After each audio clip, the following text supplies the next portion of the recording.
Hi everybody, welcome back to my channel. My name is Makayla from the blog littlemeandfamily.com, and today I wanted to share with you 12 ways you can create a minimal, ethical, and sustainable wardrobe for your child. Let's get into it.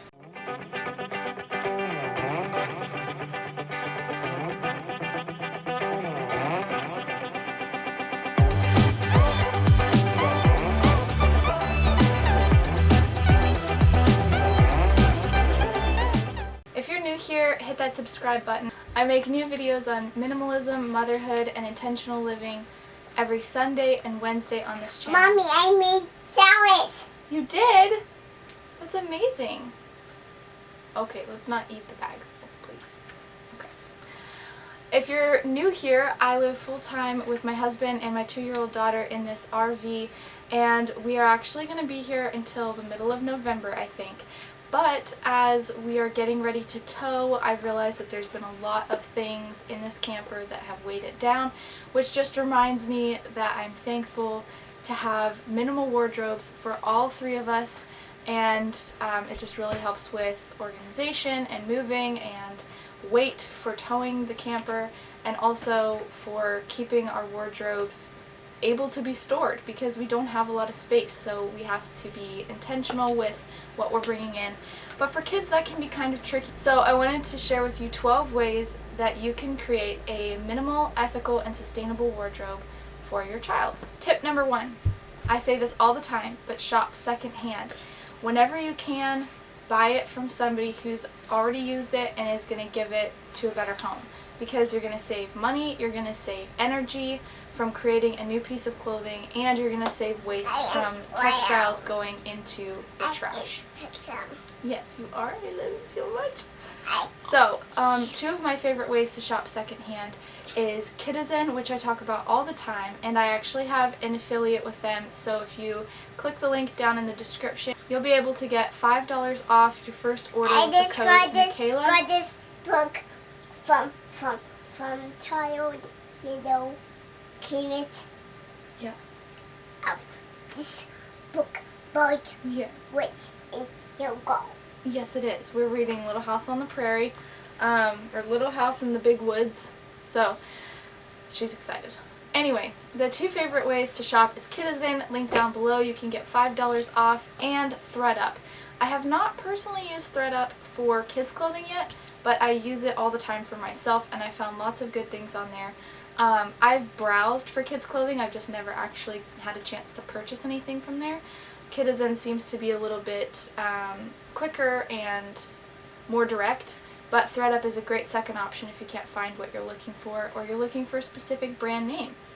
So those are the 2 ways that I can suggest shopping secondhand. You can also go into a thrift store if you want to go in person and find some really cool things that other people might not know are there. The second way to create a minimal, ethical, and sustainable wardrobe is to shop from small, handmade, and ethical brands. So this can be shops that you find on Instagram, shops that you found online, shops that are local to your area, or just companies that you know are really, or companies that you know are really trustworthy and care about their treatment of their employees, how their things are made, and being transparent with their customers. Some of my favorite ethical handmade brands are, gotta pitch myself, Huckleberry Bonnets is my own shop, but outside of that, I also love Ashley Rose and Bea Made for clothes that will grow with your child and last longer. They are high quality, made with linen and hemp and organic cotton, and these things are truly made to last. They will last through multiple children and through multiple years of one child alone. So that factor alone, just the length of time you get to use it, is really great. I also love Little Cottonwood and Kate Quinn Organics for dresses and shirts and bottoms. Their quality is amazing, and I love the neutral shades, the gender neutral different choices, and the softness of their clothing. Elodie's trying on bonnets in the background, I'm sorry. And then finally for shoes, I use Kidizen first and foremost for all of these things, but if you can't find what you're looking for, my 2 favorite ways to shop high quality shoes that are beautiful and made ethically and sustainably is the Humble Soles and Adelisa & Co. They have beautiful shoes, and unfortunately Elodie has outgrown all of them, so I need to replenish the stock of shoes. But those are the companies that I really love to support. Tip number 3 is when you're shopping, shop for quality over quantity. So instead of seeing that something is like $3 and you're like, okay, let's buy 5 t-shirts, instead maybe go for something that's a little bit more costly, but the quality will last through multiple children, and then your child will have not too many choices to get dressed from. They'll just have a few shirts, a few pants, a few rompers or dresses or things that are very versatile and layerable, and then those clothing items can get passed down from child to child, and you know that they're going to last, as opposed to a bunch of $3 t-shirts that are all going to get done with after one child. The 4th tip I have for you is to edit your wardrobes often. So when you're editing your child's wardrobe, I just mean looking through and seeing what are they wearing, what's comfortable. Do you find them complaining about the way something feels or something pinching here and there? I know you have to be thankful for what you have, but I know as adults, I'm not going to wear something that I am not comfortable in. It's just not going to happen. It's going to sit in my closet and then it won't get used. So instead of forcing your child to wear something that's uncomfortable, just edit the closet by taking out the things that they don't wear, that they're not comfortable wearing, or that you don't find them asking to wear. Number 5 is to keep your shopping simple and to not go overboard. It's really good to keep a list of the things that you need. So these would be things when you're getting your child dressed and you realize, oh my gosh, they don't have any dress shoes, or they don't have any play shoes, or they don't have like a top that matches these bottoms. Keep a list of the things that they're growing out of and that they need new ones of, so that when you're shopping you stick to your list and you don't purchase anything that you realize you didn't need when you get home. Tip number 6 is if you have more than one child, box away the unused and outgrown clothing for the next child so that the clothing can get used again and again for each child. It's simple, you probably already do it, but I have to mention it just in case you haven't thought of that yet. Tip number 7 is to buy gender neutral. I'm not saying there's anything wrong with buying dresses or girly colored, boyish colored clothes. I do both of those things.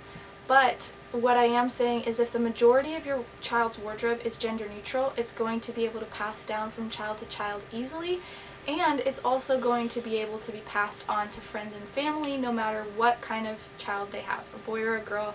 They'll be able to use the clothes, and that ensures that they get a longer lifespan and are enjoyed more. Tip number 8 is to limit the patterns and colors in your child's wardrobe. Now again, it doesn't mean they have to be monochrome and it has to be like jailbird clothing. I'm not saying that at all.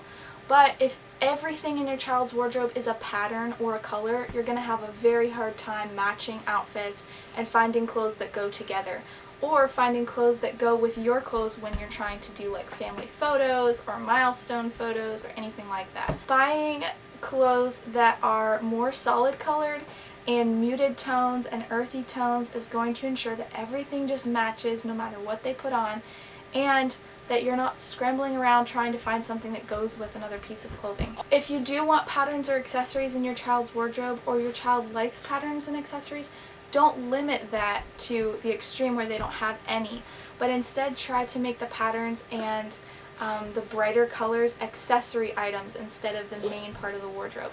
Things like bonnets, headbands, bows, bow ties, socks maybe not socks, I don't know. Just things that will kind of spice up their wardrobe a little bit, but not be the main pieces that are hard to match with other things. Tip number 9 is to focus on the basics. So when you're shopping and when you're decluttering your child's wardrobe, make sure that the basics are covered. It's going to be different for your family depending on your lifestyle, but I find for us, outside of socks and underwear, the basics are dresses, skirts, tops, and bottoms. That's it. So as long as you have a few of these items that can be interchangeable, can layer with each other, and go together, you'll be fine. Tip number 10, as I'm sure you're thinking of while I'm talking, kids are messy. They are. So my tip is to keep stain remover that you trust on hand, because when you have less clothes, you're going to need to wash them more, and you're going to want to ensure that the stains come out. So whenever you are going through your child's wardrobe and making sure that they're wearing nice things, those things are going to get stained, and you're going to need a reliable stain remover to get the stains out. I personally have been using the Puracy Natural Stain Remover, which has been great, but unfortunately they're sold out on Amazon and I think their own website. So I have been trying to switch, and I recently got an order of 7th generation stain remover, so I'll let you know how that goes.